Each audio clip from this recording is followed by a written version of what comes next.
Hi, I'm Jeremiah Prophet. Welcome to Prophet's Resurrection Land Cruisers TV. Today we're going to be featuring this 1981 BJ41 that's behind me here, and it is unique because it is the first right-hand drive Land Cruiser that we've ever done a full body off restoration on, even of hundreds of restorations, first right-hand drive. But it's not the only one. There's another right-hand drive restoration in the back, and there's a right-hand drive rig we just finished, and so we'll check them out too in today's episode, which is all about right-hand drives. Stay tuned.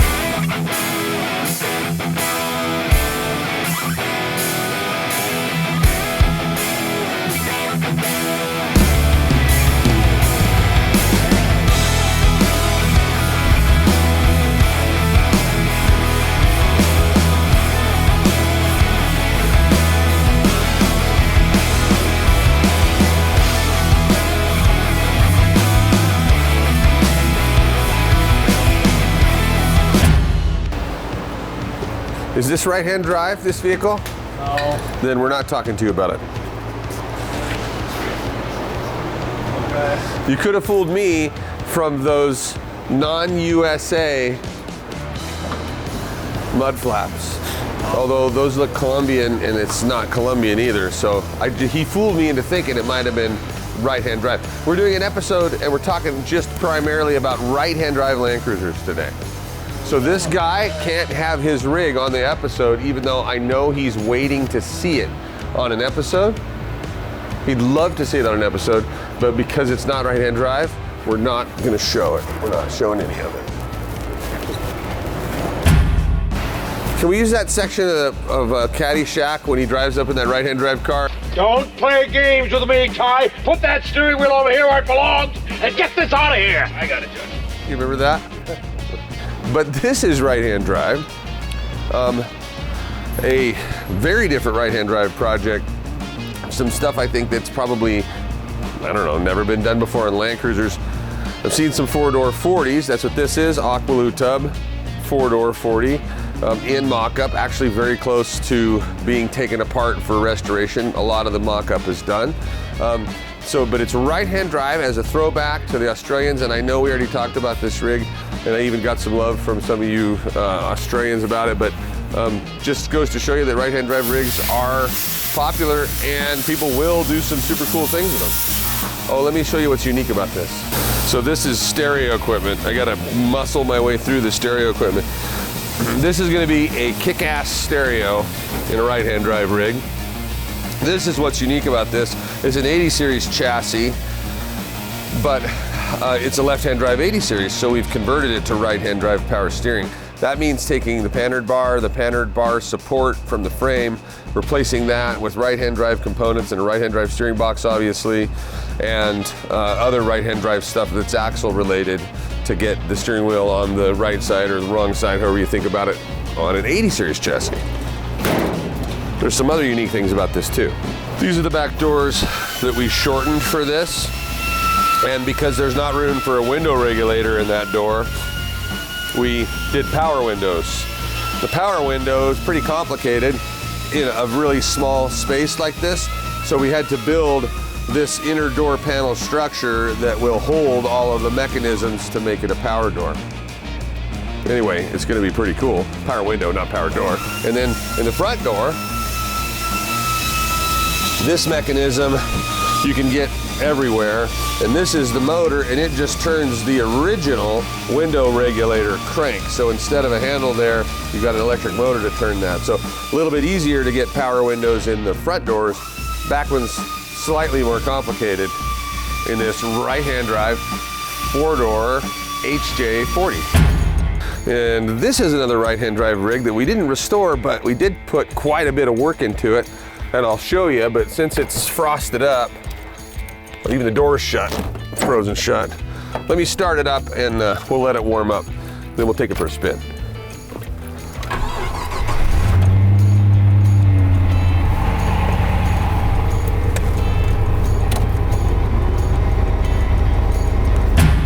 Now, who in here knows why some companies have right-hand drive, some countries have right-hand drive rigs, and why they drive on the other side of the road?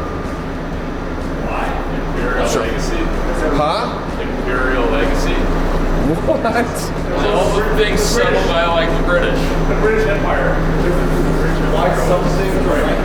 why some countries have right-hand drive rigs and drive on the left-hand side of the road versus left-hand drive rigs and drive on the right-hand side of the road. Also the way that most... Bob said because the mailboxes are on the other side. So wait a minute, so we have two people here that think they have the answer. I think it's because Imperial Legacy, places that were settled by Great Britain, you know, English people, they all seem to drive right-hand drives on the left side of They the didn't road. have cars when they settled them, did they? But they did eventually, Oh, so, you know. okay. The British didn't back out of Africa until like after World War II in places, right? In Africa, they drive right-hand drive. Well, some of them. I don't actually know. All of North and South America are left-hand drive. Most of Europe's left-hand drive. Brits drive on right-hand drive. African Land Cruisers are right-hand drive. Yeah. I think. Oh yeah, like I think- South Africa for sure. Yeah, I think the entire continent Yeah. is right-hand drive. Okay. What about Australia? Brits? Yeah, British. You know, debtors colony. Could he have gotten the answer right off the bat? Japan confuses me though. Yeah, I've never seen a British flag flying over anywhere. Oh, Sean is Japanese. You're Japanese, and we don't know about Japan, so let's I hear don't know that. much about Japanese culture either, or anything about that. Yeah, but you're Japanese, so you have to know all of it. Culture appropriated to know all of it. I'm American. yes, I can yes, tell you yes. about American stuff. I don't know, honestly, the only theory that I've ever put together, because I've thought about this before, the only theory I've ever put together is that some countries are just smarter than others, and they make sure that drivers, if in a head-on collision, you're going passenger side to passenger side first. So ideally, it should be right-hand drive on the right side, so you're closest to the shoulder. And so if you do get in like oncoming traffic, it's not going to be driver on driver. So screw the passenger? Well, how often? Sacrifice the passenger. How often Swerve is there into- a passenger? And most of these countries are super car-centric anyways, which actually doesn't make any sense because in the US, it's like the most car-centric country in the freaking world.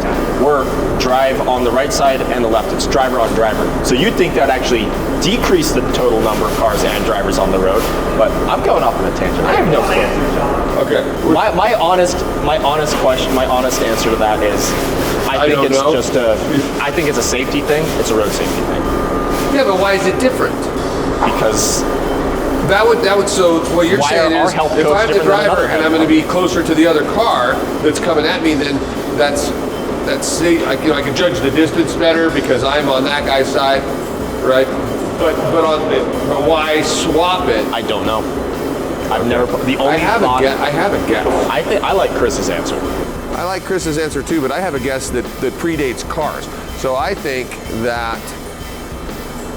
So I was at medieval times, and I was watching the jousting, and I think, and they were all jousting with their right. So they're on the horse, and the whatever it is, long thing is on their right hand, right? And because you're right hand dominant, so you're going to ride on the left side, and that guy's going to ride on the left side, so I can stab him as I ride by with the joust.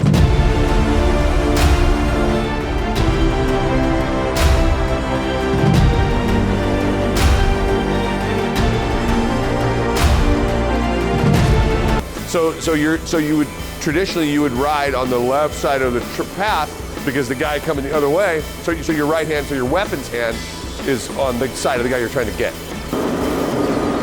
You said I said a lot of words. While we're wasting time talking about stuff we have no idea what we're talking about, because normally on these episodes, I mean, it's pretty obvious we're all experts. But today, we're showing our vulnerable side. What is your trivia question?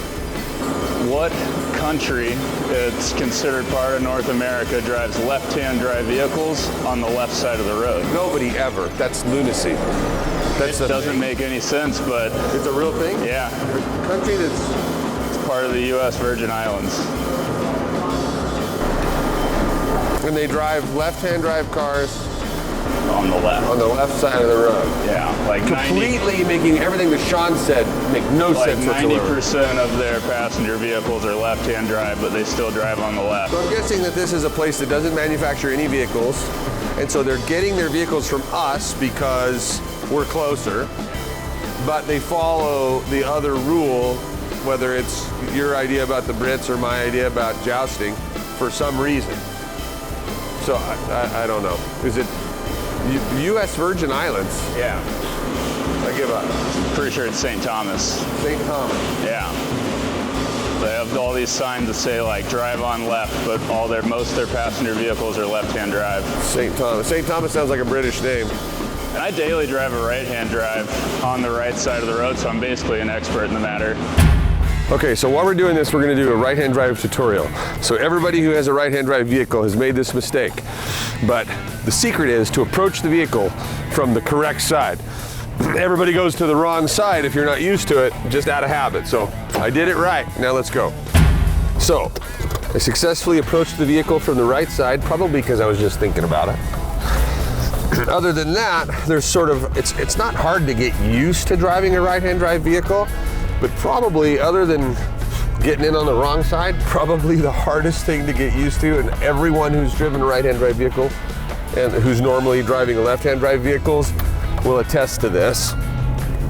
It's that you accidentally turn the windshield wipers on when you mean to turn the turn signals on, because the switch is backwards. You got your turn signals with your right hand, which would normally be wipers, and your wipers with your left hand, which would normally be turn signals.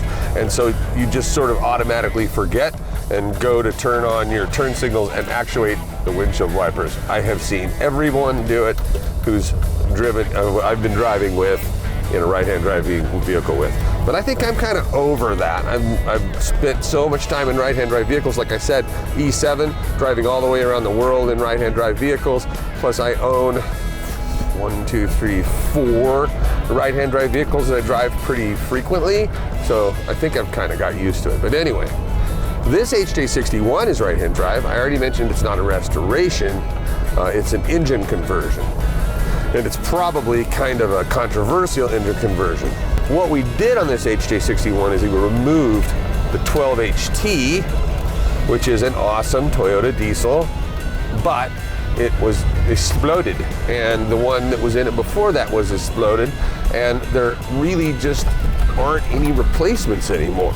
So this gentleman wanted this to be reliable, serviceable, supported, something that people could work on. He didn't have to wait for 3 months for a starter to get it from overseas.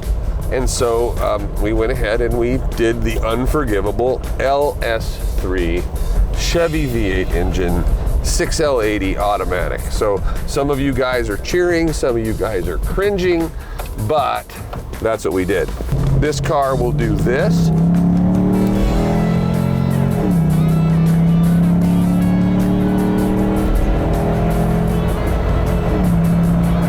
Wasn't going to do that with the 12HT, and on top of that, I can pull this into pretty much any repair shop, Chevy dealer, whatever, and they'll know what it is. So even though the 12HT is a really cool engine, yes, we put an LS3 in here.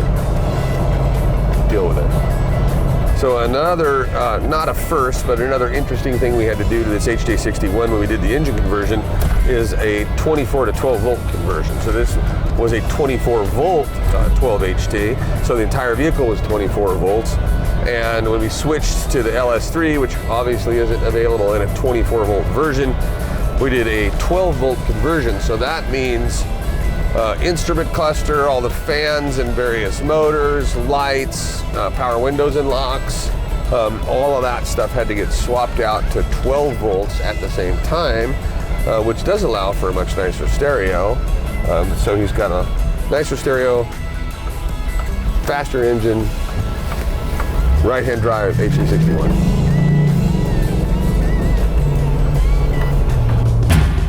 So we had the privilege of restoring this 1981 BJ41. It's Japanese spec and right-hand drive, and we kept it almost all stock, which is really, really cool. So let's check it out.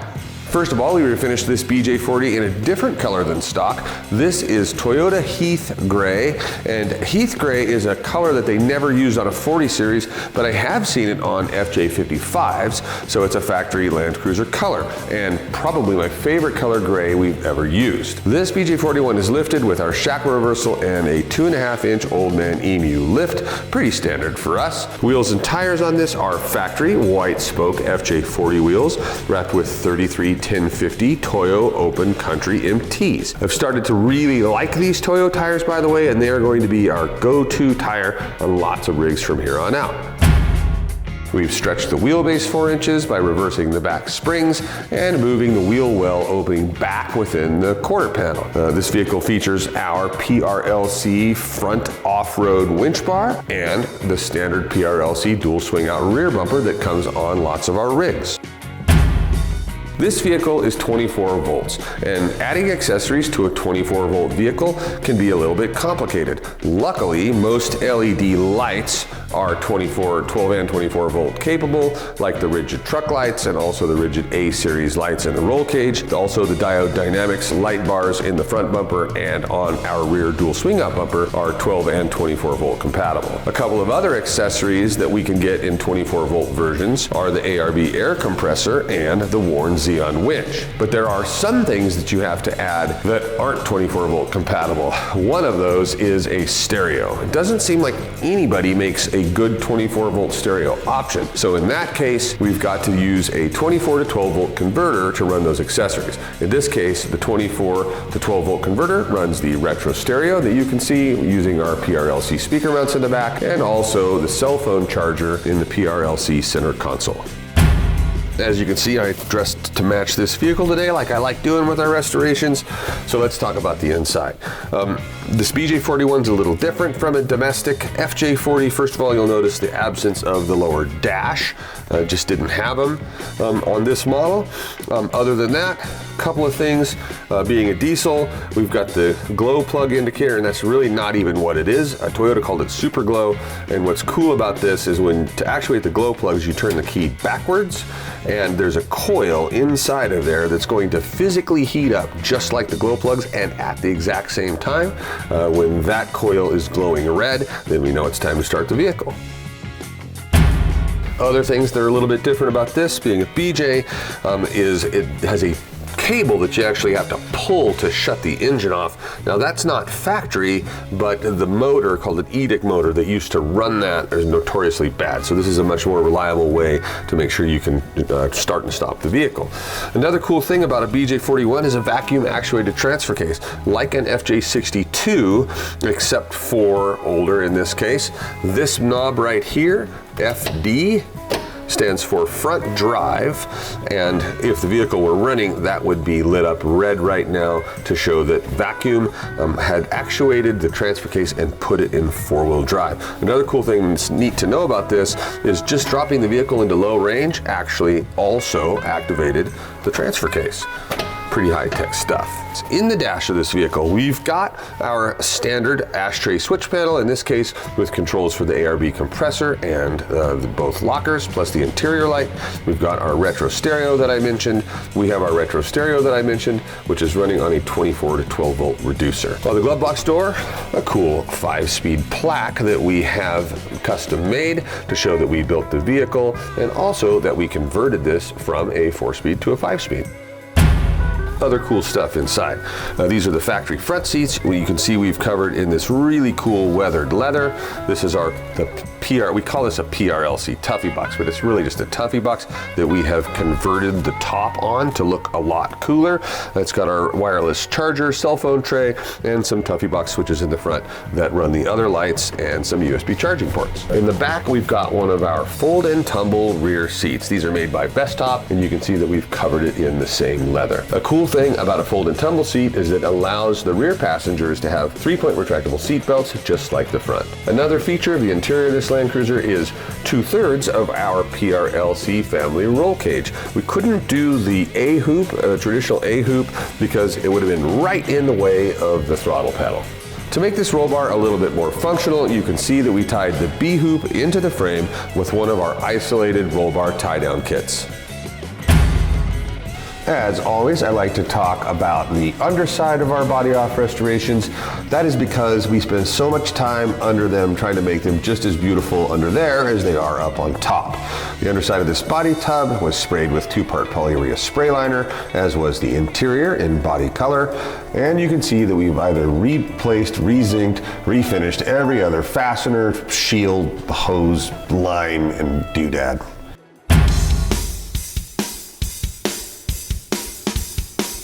All right, so I'm gonna show you a tech tip, but to get to where I wanna show you the tech tip, I wanna show you something else that's really cool. I wish FJ40s did this. BJ41s had this feature of a seat that slides way forward all by itself to make getting in the back easier, and I'm gonna get in the back. All right. Well, that was easy. So I want to talk about seat belts, because I told you that this had 3-point retractable seat belts for the rear passengers, which is much safer if you've got little kids or if you had a car seat. But the seat belts themselves are from a company called Seatbelt Planet. And what's cool about this is they have a really big selection of colors. So we were able to match this leather pretty nicely with these seat belts. On top of that, they've got different styles, and they make seat belts for almost every model of Land Cruiser. So these are just generic 3-point retractable seat belts with a position-centric, it's hard to say, with a position-centric retractor, meaning this retractor has to be mounted pointing straight up. But they have some that are just web-centric that don't have to be mounted in any position. And they look just like this, but those are the ones we use when we put 3-point retractable seat belts in the back of an FJ60, because then that mechanism has to be mounted at sort of an angle. If you mount one like this at an angle, it'll just be stuck all the time. You won't be able to pull the seat belt out. But they have both kinds, which opens up like the whole world of seat belts, and maybe that's why they call it Seatbelt Planet, for use in Land Cruisers. So highly recommend that company. Another thing they do that's cool is they will re-web your seat belts for you. So if you have a set of seat belts specific to your Land Cruiser that you want recolored, you know, that are frayed and messed up, they can put new seatbelt material right in there. So anyway, not a commercial for Seatbelt Planet, but they've definitely solved a lot of problems for us. So good to know, good tip to know.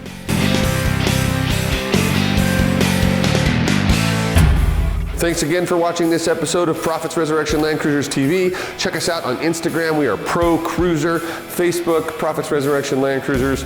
Even on X, we're Pro Cruiser if you're on X. So check us out there, and the website, resurrectionlandcruisers.com. Thanks for watching.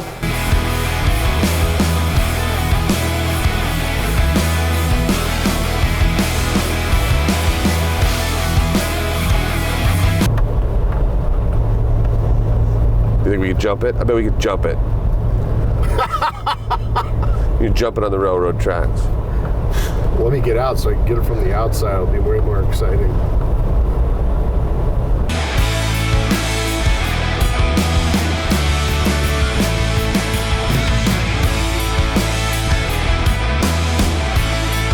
Let's pretend we're jousting. So if I was jousting, think about this. So if I was jousting and the guy was coming at me, I would definitely want to have him on my right side. I think I'm right. Those guys have no idea what they're talking about.